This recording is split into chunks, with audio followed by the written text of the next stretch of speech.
గురు శిష్యులు ఒకే sketch follow అవుతున్నారా? గురు శిష్యులిద్దరూ ఒకే sketch follow అవుతున్నారా అంటే నిజమే అనిపిస్తోంది. ఇక్కడ రేవంత్ అనుసరించిన ఫార్ములానే ఆ తర్వాత చంద్రబాబు అచ్చుగుద్దినట్లు ఏపీలో దింపేస్తున్నారు. అటు రేవంత్ రెడ్డి తెలంగాణ అసెంబ్లీ ఎన్నికల్లో రెవెన్యూ శాఖలోని ధరణి పోర్టల్పై ధ్వజమెత్తిన సంగతి తెలిసిందే. ధరణి పోర్టల్తో జరుగుతున్న అక్రమాలు, ఇబ్బందులను ప్రజలలోకి తీసుకువెళ్లిన సంగతి తెలిసిందే. ఇదే బీఆర్ఎస్ ఓటమికి కారణమైన సంగతి తెలిసిందే.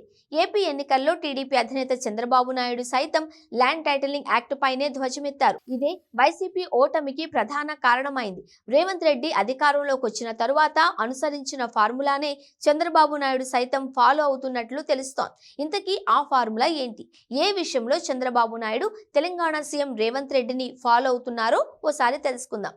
తెలంగాణలో రేవంత్ రెడ్డి సీఎం అయిన తర్వాత వరుసగా శ్వేతపత్రాలు విడుదల చేశారు. తెలంగాణ రాష్ట్రంలో శాఖల వారీగా శ్వేతపత్రాలు విడుదల చేసి వివరించిన సంగతి తెలిసిందే.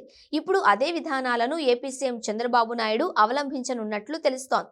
శాఖల వారీ శ్వేతపత్రాలు రూపొందించి ప్రజల ముందు ఉంచాలని నిర్ణయించుకున్నట్లు తెలుస్తోంది. వైఎస్ఆర్ కాంగ్రెస్ పార్టీ హయాంలో రాష్ట్రం అప్పులయ్యిందని సీఎం చంద్రబాబు నాయుడు పదే పదే ఆరోపించిన సంగతి తెలిసిందే.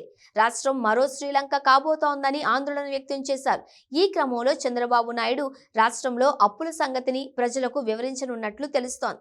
అప్పులపై వాస్తవ పరిస్థితులు, శాఖల వారీగా గత ప్రభుత్వంలో పనితీరు, ఏం చేయబోతున్నాము అనే దానిపై చంద్రబాబు నాయుడు శ్వేతపత్రాల ద్వారా ప్రజలకు వివరించాలని నిర్ణయించినట్లు తెలుస్తోంది. తెలంగాణలో ఎన్నికల సమయంలో కాంగ్రెస్ పార్టీ ధరణి పోర్టల్ చుట్టూ ఎన్నికల ప్రచారం నిర్వహించింది. ధరణి పోర్టల్తో జరుగుతున్న అక్రమాలు, ఇబ్బందులను ప్రజల్లోకి తీసుకువెళ్లడంలో సక్సెస్ అయింది. ప్రతి గడపకు ధరణిలోని లోపాలను తీసుకువెళ్లడంలో కాంగ్రెస్ సక్సెస్ అవ్వడంతో కాంగ్రెస్ పార్టీ అధికారంలోకి వచ్చేలా చేసింది. కాంగ్రెస్ పార్టీని అధికార పీఠంపై కూర్చోబెట్టింది. రేవంత్ రెడ్డి ముఖ్యమంత్రి పీఠాన్ని అద్రోహించేలా చేసింది. ఇదే విధానాన్ని చంద్రబాబు నాయుడు సైతం ఫాలో అయ్యారు. రేవంత్ మాదిరిగానే భూములను టార్గెట్ చేశారు.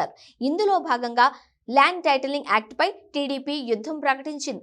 ల్యాండ్ టైటిలింగ్ యాక్ట్ అమల్లోకి వస్తే మీ భూములు మీ దగ్గర ఉండవు అని ప్రజలకు చెప్పుకొచ్చారు. ల్యాండ్ టైటిలింగ్ యాక్ట్ అమలైతే భూ హక్కుదారులు తమ హక్కులను కోల్పోతారు అని, కేవలం ఒరిజినల్ డాక్యుమెంట్స్ కూడా ఉండవు అని, కేవలం జిరాక్స్ పత్రాలు మాత్రమే ఉంటాయి అని ఎన్నికల ప్రచారం నిర్వహించారు. ఇలా Chandrababu Naidu land titling act విధానాలను, దానివల్ల వచ్చే పర్యవసానాలపై విమర్శలు గుప్పించారు. ఈ ప్రచారం నిజంగానే ప్రజల్లో భయాందోళనలు రేపింది.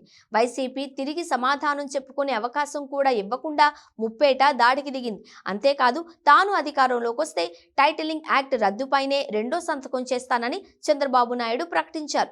ఇదే నేడు చంద్రబాబు నాయుడును సీఎం పీఠంపై కూర్చోబెట్టేలా చేసింది అనడంలో ఎలాంటి సందేహమూ లేదు.